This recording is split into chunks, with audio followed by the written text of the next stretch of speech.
议员陈新凯表示，一旦自92年开始到108年的统计，申请租金补助的核准4万外件，也无包括申请无过，可见一寡弱势族群对社会主体需求迫切。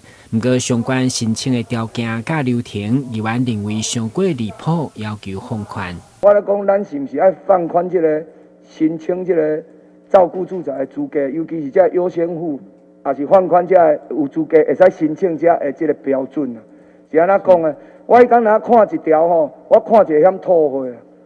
伊迄优先户吼，讲着爱单亲吼，爱生3个以上啊，对对？迄条件伤严啦。生3个，单亲还阁生3个，单亲生一个，伊有可能伊就无在过日子，无在生活，你阁要爱3个，爱伊咩过？即马在咧少子化啊！你若想，恁即个条件的意思讲，都差不多，伊单亲伊生一个2个，伊嘛免申请啊。吼，你无毋对，伊是符合资格，但是优先爱3个以上嘛。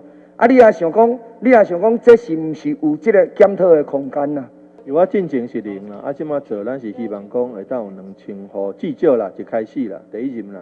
所以你的意思就是讲，进前的无做，但是你愿意来做，就是你感觉有需要嘛？哦。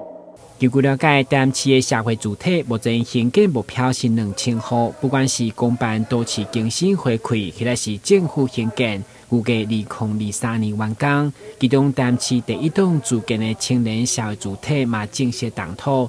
对此，议员认为2000户不够，要求针对公有土地来评估。同时，需可降低租金来照顾真正有需要弱势。台新闻军及林根采访报道。